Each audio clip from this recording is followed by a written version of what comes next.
Indian school jail Nagaur की online classes में आपका स्वागत है। कक्षा 10वीं के प्रथम अध्याय स्वर्णिम भारत का ये वीडियो है और पिछले वीडियो में हमने शक वंश के पतन और सातवाहन वंश की शुरुआत के बारे में पढ़ लिया था।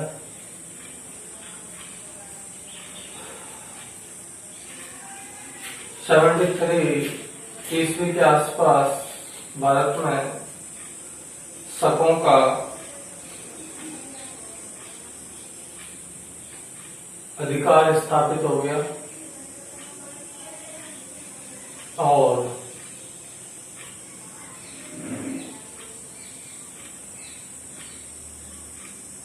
शकों से लगातार संघर्ष में सातवाहन वंश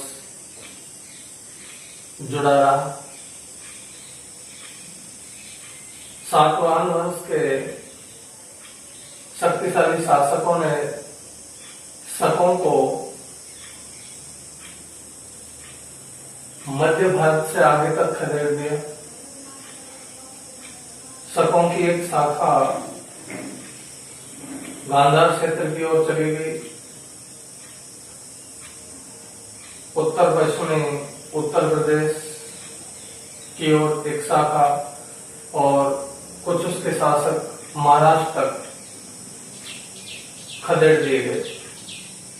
तो इस प्रकार लगातार सातवाहन वंश के शासकों के साथ शकों का संघर्ष रहा। 78 ईसा पूर्व से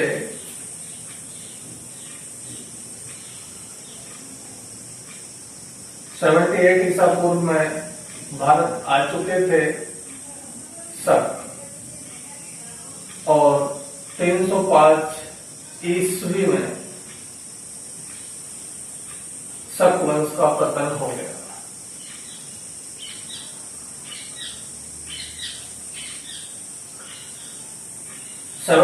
एट में भारत आ चुके थे शक, लेकिन इनका शासन लगभग 73 ईसा पूर्व में स्थापित हुआ। अब शक वंश के शासन के बाद हम पढ़ते हैं सातवाहन वंश। 60 ईसा पूर्व में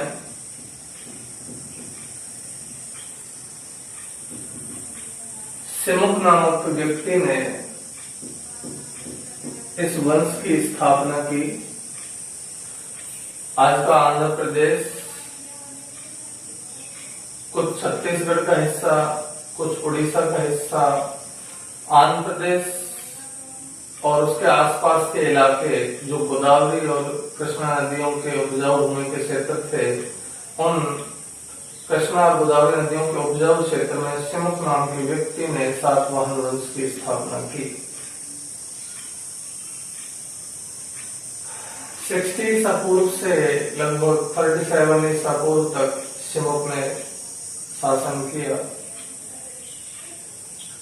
उसके बाद इसके लगभग सभी वंशज बड़े ही शक्तिशाली हुए, जिनमें से प्रमुख 3 का नाम ज्यादा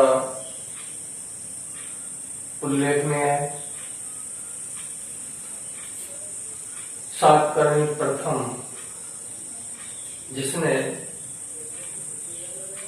सिमुक के शासन का बड़ा विस्तार किया। सातकर्णी प्रथम के बाद इस वंश का 23वां सातकर्णी 23, जो गौतमी पुत्र सातकर्णी कहा जाता है, जिसने शकों की शक्ति को छिन्न भिन्न कर दिया। शकों का पतन करने के कारण गौतमीपुत्र सातकर्णी 23 को सकारी की उपमा भी दी जाती है। और 27वां सातकर्णी, जिसे यज्ञश्री भी कहा जाता है। शिवमुख ने जो शासन 60 ईसा पूर्व में स्थापित किया, सातवाहन वंश, जिसे आंध्र वंश भी कहा जाता है, और इसमें सातकर्णी प्रथम, सातकर्णी 23 और सातकर्णी 27 ये शक्तिशाली शासक हुए, जिसमें से 27 सातकर्णी को यज्ञश्री भी कहा जाता है। 23वां जो शक्तिशाली शासक हुआ गौतमीपुत्र सातकर्णी, ये सकारी की उपमा से जाना जाता है, सकारी कहा जाता है। इसने शकों की शक्ति का पतन किया। तो लगातार शकों से संघर्ष में सातवाहन वंश भी पतन की ओर चलता गया और गुप्त वंश के पतन के लगभग, गुप्त वंश की शुरुआत के लगभग समय में और सातवाहन वंश का पतन हो गया। 275 ईस्वी में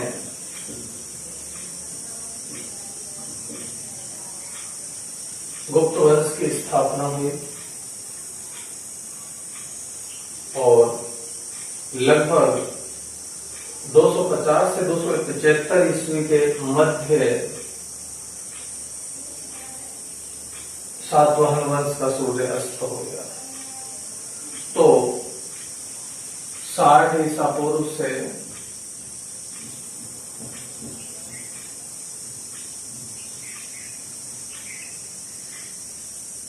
275 ही मानते हैं, 275 ईस्वी का शासन रहा सातवाहन वंश का। लगभग ये हो गए आपके 335 के लगभग, 275 और 60, लगभग 335 वर्षों तक सातवाहन वंश के शासकों ने भारत पर शासन किया। अब सातवाहन वंश के पतन के बाद अगला पॉइंट लेते हैं हम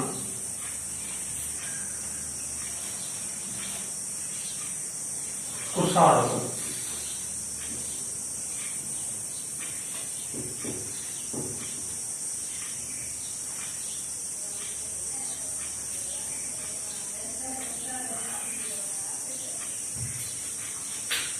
कुषाण वंश, कुषाण जो कि एक विदेशी जनजाति थी। पिछले वीडियो में मैंने आपको बताया था कि चीन की एक प्रकार से जंगली और बर्बर जनजातियां, जिन्हें लड़ाकू जनजाति भी कहा जाता था, जिन्हें दैत्य भी कहा जाता था, लुटेरी जनजातियां, सिथियन, जिन्हें भारत में शक के नाम से जाना जाता है, सिथियन, जिन्हें भारतीय इतिहास में शक कहा जाता है, जो चीन की एक जनजाति थी।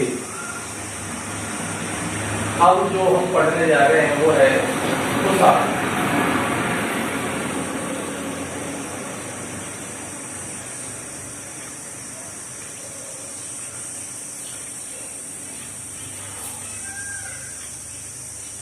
चीन की ही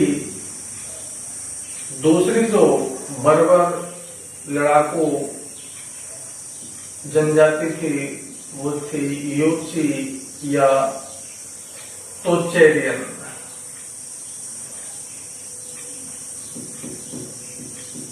भारतीय इतिहास में इन्हें कुषाण कहा जाता है।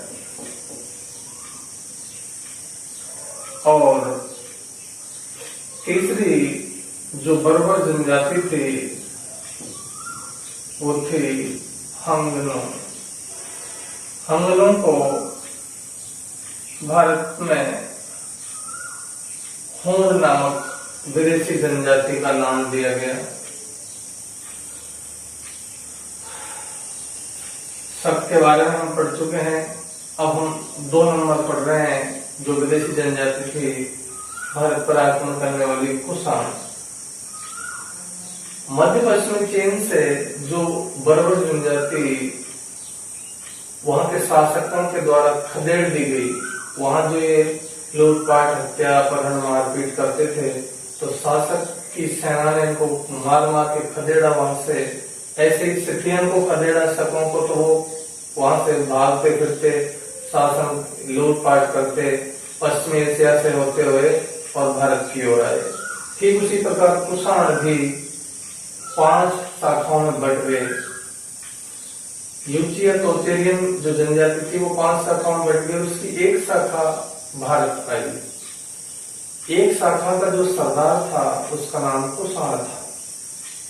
जो मेन लीडर था यूचिया तोतेरियन शाखा का, 5वीं शाखा का, वो कुषाण था, जिसके नाम पर इसको कुषाण वंश नाम दिया गया। 30 ईसा पूर्व 30 ईसा पूर्व में एक शाखा यूची की भारत पहुंची और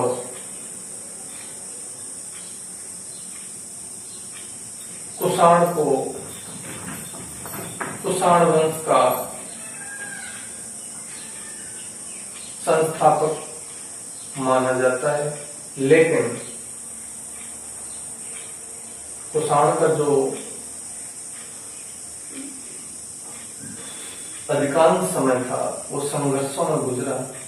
वो बहुत बड़ा अपना साम्राज्य स्थापित नहीं कर पाया। कुषाण का जो वंशज हुआ कुजुल कडफिसस,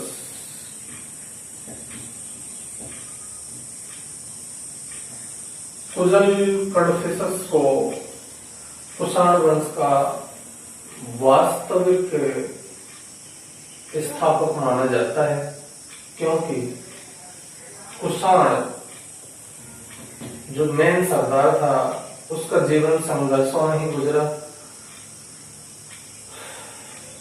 जैसे बाबर भारत आया 1526 में, तो बाबर एक बहुत बड़ी सल्तनत स्थापित नहीं कर पाया, लेकिन उसने नींव डाल दी।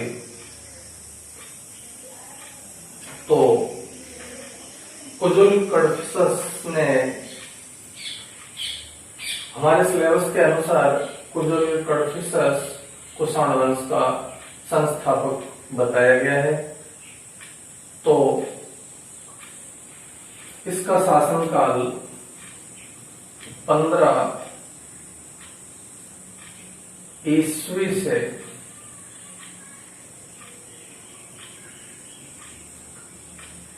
65 ईस्वी के लगभग रहा।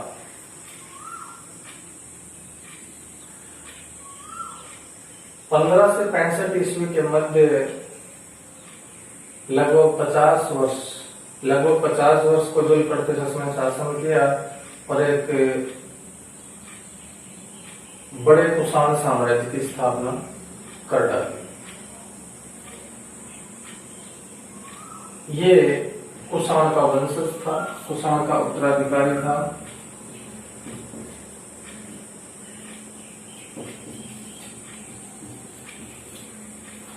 कुजुल कडफिसस के बाद उसका पुत्र बिम कडफिसस शासक बना।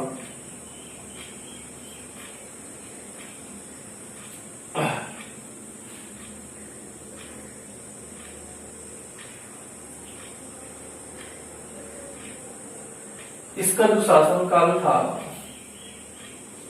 वो 65 ईस्वी से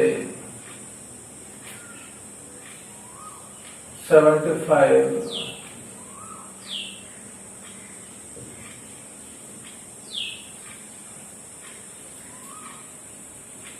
ईस्वी के लगभग तक रहा।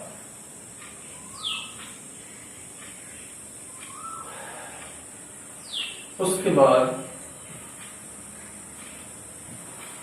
इस वंश का सबसे शक्तिशाली शासक कनिष्क हुआ।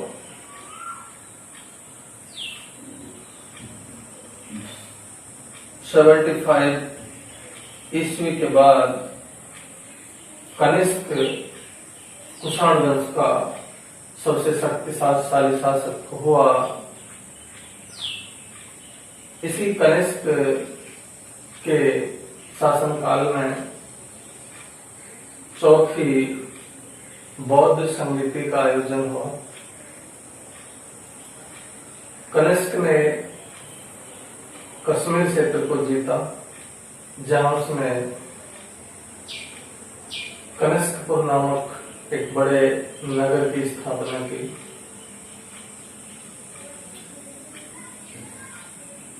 कनिष्क ने एक बड़े विशाल साम्राज्य की स्थापना की, जिसमें से इतने बड़े साम्राज्य की सार संभाल के लिए उसने 2 राजधानियां स्थापित की। एक तो पाकिस्तान में पेशावर के निकट पुरुषपुर, जो पेशावर का ही नाम पुराना माना जाता है, पुरुषपुर, और दूसरी राजधानी मथुरा। और कनिष्क के दरबार में पार्श्व, वसुमित्र, अश्वघोष जैसे बौद्ध विचारक, नागार्जुन जैसा गणतज्ञ एवं चरक जैसा महान चिकित्सक मौजूद था।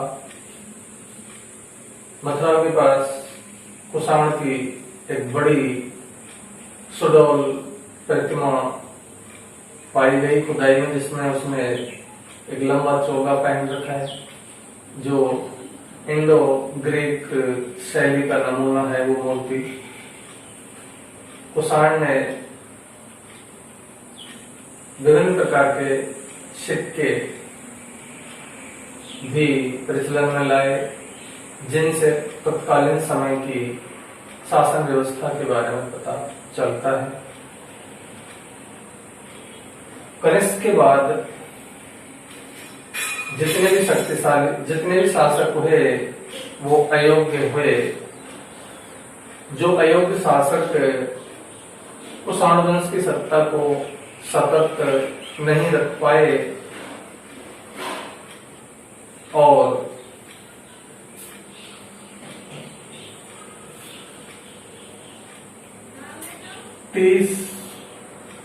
BC से शुरू होकर कुषाण वंश का सूर्य 230 ईस्वी में अस्त हो गया। कुषाण वंश की स्थापना 30 ईसा पूर्व में हुई और 230 ईस्वी में कुषाण वंश का पतन हो गया। अगले वीडियो में मैं आपको इससे अगला जो पॉइंट आता है विदेशी जनजाति हूण और गुप्त वंश के बारे में बतलाऊंगा विस्तार से। तब तक के लिए आप इस वीडियो को पाठ्य पुस्तक को पढ़ते हुए रिपीट करें। Good luck.